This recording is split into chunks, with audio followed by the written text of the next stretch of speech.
ವೃತ್ತಿಪರ ಹಿರಿಯ ನ್ಯಾಯವಾದಿಗಳ ಮೇಲೆ ನಡೆದ ಅಪಮಾನದ ಘಟನೆಯನ್ನ ಜಿಲ್ಲಾ ವಕೀಲರ ಸಂಘವು ತೀವ್ರವಾಗಿ ಖಂಡಿಸಿದೆ. ಆರೋಪಿಗಳ ವಿರುದ್ಧ ತಕ್ಷಣವೇ ಕಠಿಣ ಕಾನೂನು ಕ್ರಮ ಕೈಗೊಳ್ಳುವಂತೆ ಸಂಘ ಒತ್ತಾಯಿಸಿದೆ.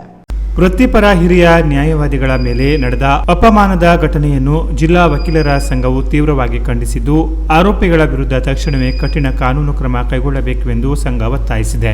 ಎಸ್ಪಿ ಮತ್ತು ಅಪರ ಜಿಲ್ಲಾಧಿಕಾರಿ ಅವರನ್ನ ಭೇಟಿ ಮಾಡಿದ ಜಿಲ್ಲಾ ವಕೀಲರ ಸಂಘದ ಪದಾಧಿಕಾರಿಗಳು ಹಿರಿಯ ನ್ಯಾಯವಾದಿ ನಾಗರಾಜ್ ವಿ ನಾಯಕ್ ಅವರು ನ್ಯಾಯಾಲಯದಲ್ಲಿರುವ ಪ್ರಕರಣವೊಂದಕ್ಕೆ ಸಂಬಂಧಿಸಿದಂತೆ ಕಾನೂನುಬದ್ಧವಾಗಿ ತಮ್ಮ ಕಕ್ಷಿದಾರರ ಪರವಾಗಿ ವಾದ ಮಂಡಿಸಿದರು.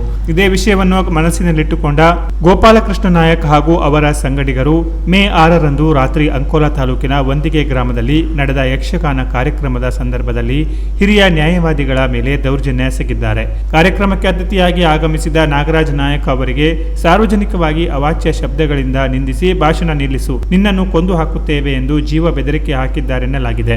ಅಷ್ಟೇ ಅಲ್ಲದೆ ನ್ಯಾಯಾಲಯದ ಕಲಾಪದಲ್ಲಿ ಭಾಗವಹಿಸಿದ್ದಕ್ಕಾಗಿ ಸಿಟ್ಟಿನಿಂದ ಅವರ ಮೇಲೆ ಹಲ್ಲೆ ನಡೆಸಿದ್ದಾರೆ ಎಂದು ದೂರಲಾಗಿದೆ.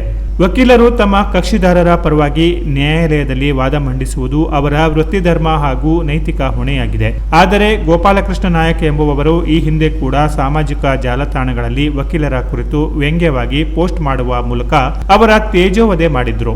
ಇದೀಗ ನೇರವಾಗಿ ಅಪಮಾನ ಮಾಡುವ ಮೂಲಕ ವಕೀಲರ ರಕ್ಷಣಾ ಕಾಯ್ದೆ ಕಲಂ 4ರ ಅಡಿಯಲ್ಲಿ ಅಕ್ಷಮ್ಯ ಅಪರಾಧ ಎಸಗಿದ್ದಾರೆ ಎಂದು ಸಂಘವು ಅಸಮಾಧಾನ ವ್ಯಕ್ತಪಡಿಸಿದೆ. ವಕೀಲರ ಸ್ವಾತಂತ್ರ್ಯವನ್ನ ಹತ್ತಿಕ್ಕುವ ಇಂತಹ ಸಮಾಜ ವಿರೋಧಿ ಕೃತ್ಯಗಳು ವಕೀಲ ವೃತ್ತಿಯ ಗೌರವಕ್ಕೆ ಧಕ್ಕೆ ತಂದಿವೆ. ಈ ಹಿನ್ನೆಲೆಯಲ್ಲಿ ಜಿಲ್ಲಾ ವಕೀಲರ ಸಂಘದ ಅಧ್ಯಕ್ಷರು ಮತ್ತು ಸದಸ್ಯರು ಘಟನೆಯನ್ನ ಬಲವಾಗಿ ಖಂಡಿಸಿದ್ದು, ಹಲ್ಲೆ ನಡೆಸಿದ ಗೋಪಾಲಕೃಷ್ಣ ನಾಯಕ್ ಹಾಗೂ ಅವರ ಸಂಗಡಿಗರ ವಿರುದ್ಧ ಕೂಡಲೇ ಕಾನೂನು ಕ್ರಮ ಜರುಗಿಸಿ ನ್ಯಾಯ ಒದಗಿಸಬೇಕೆಂದು ಮನವಿಯಲ್ಲಿ ಆಗ್ರಹಿಸಿದೆ.